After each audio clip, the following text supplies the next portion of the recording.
गंगाराम अपने गांव में कई सालों से फूल बेचने का काम कर रहा था। उनके घर के बाहर एक बहुत ही सुंदर बगीचा था। गंगाराम की पत्नी सावित्री उस बगीचे का बहुत ही अच्छे से ख्याल रखती थी और उसकी मेहनत का ही फल था कि वो बगीचा हर वक्त रंग बिरंगे और बहुत सारे फूलों से भरा रहता था। आप इतनी जल्दी आ गए? अभी तो शाम भी नहीं हुई। तो क्या करता, सारा दिन धूप में खड़ा रहता क्या? उससे भी कुछ नहीं होता। अब कौन खरीदेगा इन फूलों को? कोई इन्हें खरीदेगा तो तब जब आप इन्हें बेचने की कोशिश करोगे। अब ये सारे फूल सुबह तक मुरझा जाएंगे और किसी काम के नहीं रहेंगे। सावित्री, तू समझ नहीं रही है। अब गांव में लोग बदल गए हैं। अब किसी को ना तो सजावट के लिए ताजे फूल चाहिए और ना ही पूजा में चढ़ाने के लिए। मैं बोल रहा हूँ, अब कुछ और धंधे के बारे में सोचना चाहिए हमें। कोई नया काम शुरू करने के लिए पैसे भी तो नहीं है हमारे पास। ले देकर बस यही फूल हैं, इनके अलावा और कुछ भी नहीं। तो अब मैं क्या करूँ, तू ही बता मुझे।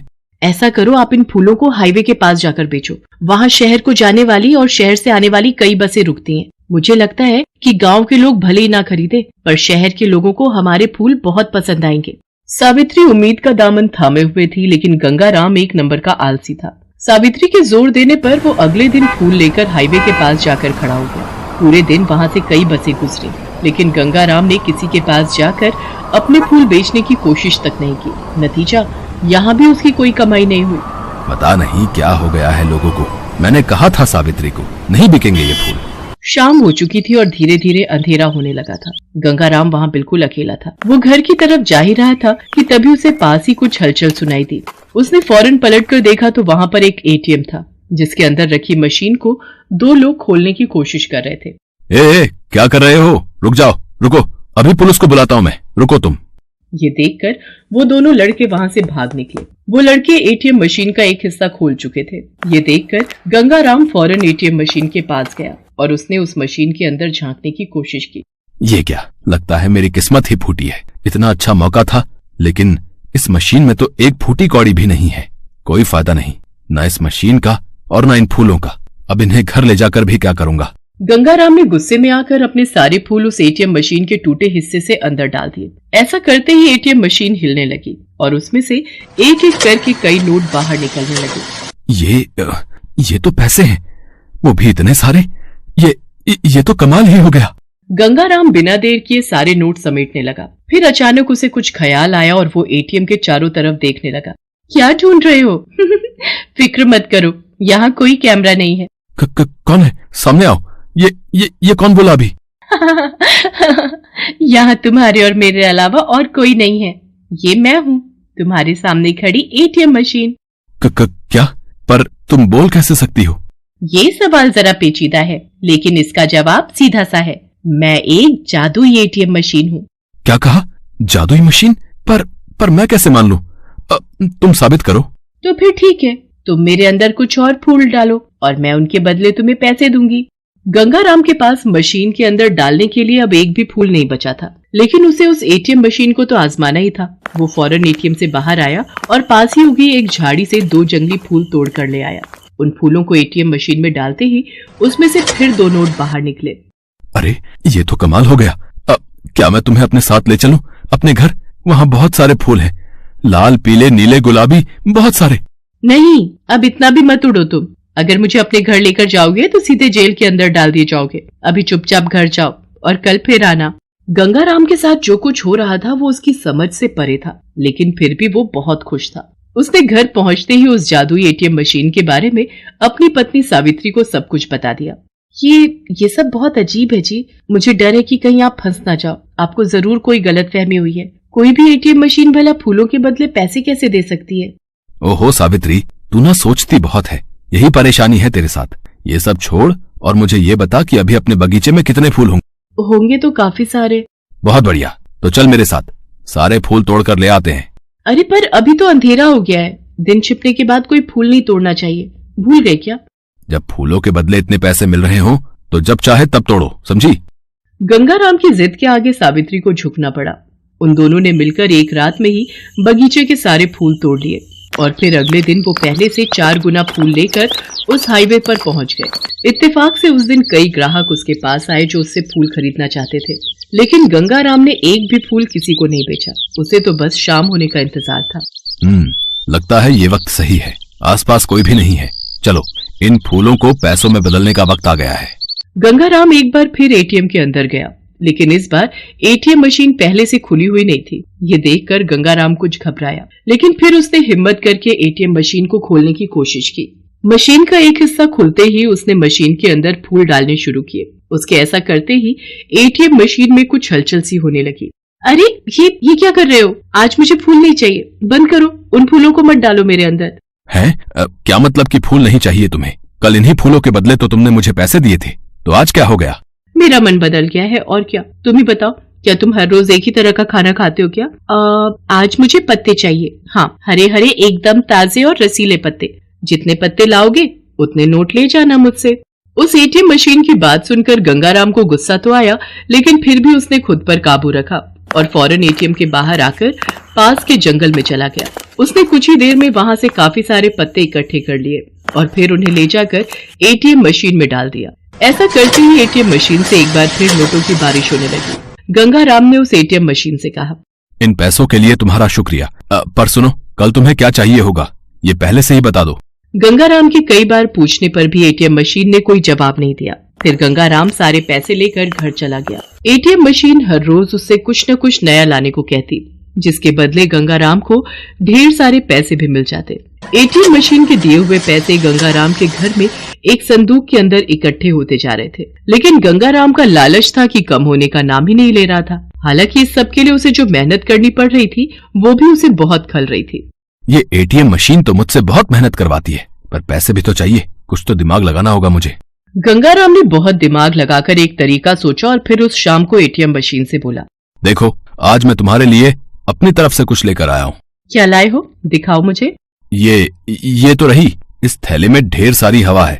तुमने इससे पहले इस हवा के जैसा स्वाद नहीं चखा होगा। अरे ये लो, मैंने ये सारी हवा तुम्हारे अंदर डाल दी। लाओ, अब मुझे मेरे पैसे दे दो। तो आखिरकार लालच ने मेहनत को हरा ही दिया। ठीक है, मैंने तुम्हारी हवा रख ली, अब तुम मेरे ये नोट रखो। एटीएम मशीन के ऐसा कहते ही एक बार फिर नोट निकलने शुरू हो गए, लेकिन इस बार वो नोट बहुत अलग थे। असल में वो सिर्फ कागज के टुकड़े ही थे जिन पर कुछ भी छपा हुआ नहीं था। ये देखकर गंगाराम गुस्से से लाल हो गया। उसने एटीएम मशीन को बहुत बुरा भला कहा, लेकिन एटीएम मशीन से फिर कोई आवाज नहीं आई। वहाँ अचानक ही तेज सायरन बजने लगा। ये सब देखकर गंगाराम ने भागने की कोशिश की, लेकिन वो पुलिस वालों के हत्थे चढ़ ही गया। उसके घर पर मौजूद सारे पैसे भी पुलिस ने जब्त कर लिए और गंगाराम के पास सिवाय पछताने के अब कोई चारा नहीं था। उसे समझ आ गया था कि चाहे जादू हो या हकीकत, बिना मेहनत के कुछ हासिल नहीं होता। चंदनपुर नाम के गांव में राधा नाम की एक लड़की अपने भैया भाभी के साथ रहती थी। राधा की भाभी कमला स्वभाव की बहुत खड़ूस और अत्याचारी थी। वो चाहती थी कि राधा की शादी किसी भी ऐरे गहरे से हो जाए, तो शादी का खर्चा करने से वो और राधा का भाई दोनों बच जाएंगे। इसलिए वो राधा के लिए रिश्ता ढूंढती रहती थी। एक दिन कमला बाजार जा रही थी। रास्ते में उसने देखा एक बहुत ही मजबूर और गरीब भिखारी लड़का अपनी बूढ़ी माँ की दवाई के लिए लोगों से भीख मांग रहा था। वो कमला के पास आता है और उससे कुछ पैसों की मदद मांगता है। मेरी मदद करो, मेरी माँ बहुत बीमार है और मेरे पास उनके इलाज के लिए बिल्कुल भी पैसे नहीं है। मैंने बहुत लोगों से काम मांगा पर कोई भी मुझे काम नहीं देता। मेरी मदद कर दो, आपकी बहुत मेहरबानी होगी। ये भिखारी लड़का मेरे बहुत काम का है। अगर मैं इस भिखारी से राधा की शादी कर दूं, तो हम उस आफत से छुटकारा पालेंगे और हमें 1 रुपया भी राधा की शादी में लगाना नहीं पड़ेगा और हमारे सिर से बला टल जाएगी। फिर हम पति पत्नी आराम से रह सकेंगे। मैं तुम्हें पैसे दे सकती हूँ, पर तुम्हें मेरे लिए काम करना होगा। आप जो कहोगे मैं करूँगा, पर इस वक्त मेरी माँ के इलाज के लिए मुझे पैसे दे दो। कमला उस लड़के को कुछ पैसे दे देती है और घर आ जाती है।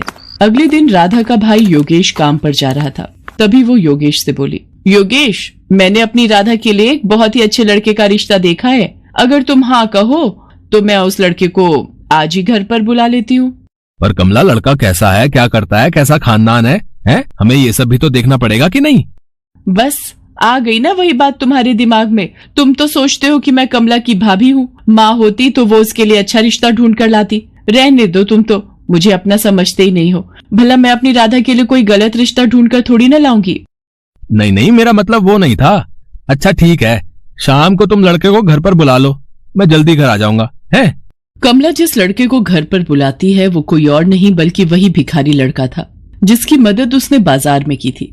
उस लड़के का नाम सोहन था। ये सारी युक्ति कमला की ही थी। उसने सोहन को अच्छे कपड़े खरीदने के लिए पैसे दे दिए थे ताकि वो देखने में अच्छे खानदान का लगे। सोहन तैयार होकर घर आ जाता है। सोहन की मजबूरी ये थी कि वो एक गरीब भिखारी था और कमला ने उसकी माँ के इलाज के बदले में जो शर्त रखी थी वो उसे मजबूरी में माननी पड़ी। सोहन की दूसरे शहर में एक बहुत बड़ी पोस्ट पर नौकरी लगी है। सोहन, पगार कितनी दे रहे हैं? जी वो 50। हाँ, मुझे याद आ गया। तुम्हारी माताजी से मेरी बात हुई थी। 50,000 रुपए। बहुत बढ़िया। तो कब जाना है तुम्हें? अगले हफ्ते निकलना होगा और माँ की तबीयत ठीक नहीं रहती, इसलिए माँ को भी साथ ही ले जाऊंगा और अब से वहीं रहेंगे। मैं चाहता था कि शादी अगले 2 दिनों में ही हो जाए और मुझे दहेज में कुछ भी नहीं चाहिए। तुम्हारे उच्च विचार देखकर मैं बहुत खुश हूँ सोहन बेटा, पर इतनी जल्दी हम कुछ तो तैयारी करना ही चाहेंगे। राधा मेरी इकलौती बहन है।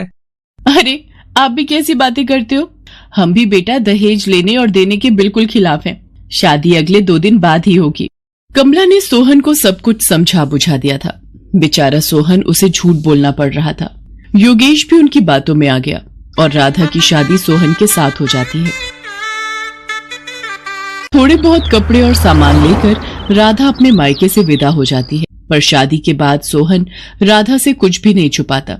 वो उसे शुरू से लेकर आखिर तक की सारी सच्चाई बता देता है।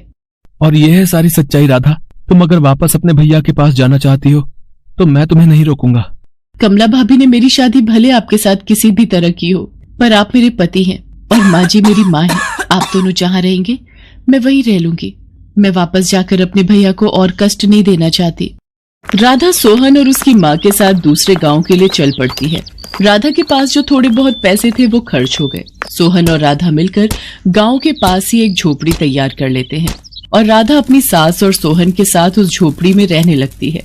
सोहन के पास कोई काम नहीं था, इसलिए वो राधा के साथ मिलकर जंगल से लकड़ियां काट कर लाता था और उसी को बेचकर वे गुजारा करते थे। एक दिन सोहन और राधा जंगल में लकड़ियां काटने गए हुए थे। अचानक बहुत तेज मूसलाधार बारिश हो गई। वो दोनों कुछ देर जंगल में ही रुक गए। तभी उन्हें किसी के कराहने की आवाज आती है। वो दोनों देखते हैं एक गहरे गड्ढे में एक बूढ़ा व्यक्ति गिरा हुआ है और बहुत ही कमजोर हालत में है। राधा और सोहन किसी तरह से उस बूढ़े व्यक्ति को गड्ढे में से बाहर निकालते हैं और अपनी झोपड़ी में ले जाते हैं और उस बूढ़े व्यक्ति की बहुत सेवा करते हैं। अगले दिन बूढ़े व्यक्ति को होश आता है। तुम दोनों ने मेरी जान बचाकर मेरे ऊपर बहुत बड़ा एहसान किया है। मैं पेशे से एक जादूगर हूँ। जंगल के रास्ते घर जा रहा था। गड्ढा झाड़ियों से ढका हुआ था। शायद किसी ने जंगली जानवर को पकड़ने के लिए ही वो गड्ढा खोदा था। पता नहीं, शायद बारिश में नजर नहीं आया और मैं उस गड्ढे में गिर गया। तुम दोनों वहां नहीं आते तो मैं शायद बच भी नहीं पाता। बाबा, ये गरम गरम हल्दी वाला दूध पी लीजिए। अच्छा, तुम सब यहाँ रहते हो? सोहन उस बूढ़े जादूगर को अपनी सारी बात बताता है। अब तुम सबको परेशान होने की कोई जरूरत नहीं है। आज से ये झोपड़ी एक जादुई आलीशान झोपड़ी में बदल जाएगी और तुम जो कुछ भी मांगोगे वो पल भर में पूरा हो जाएगा। इतना कहकर वो बूढ़ा जादूगर वहां से चला गया और उनकी वो झोपड़ी आलीशान बन गई। अब राधा, सोहन और उसकी माँ आराम से उस आलीशान झोपड़ी में रहने लगे। उनके पास किसी भी चीज की कोई कमी नहीं थी। राधा, सचमुच तुम हमारे लिए लक्ष्मी रूप में आई हो। तुम्हारे आते ही हमारे सारे दुख दूर हो गए। माँ जी, मैं चाहती हूँ मैं कुछ दिनों के लिए भैया भाभी से मिलाऊं।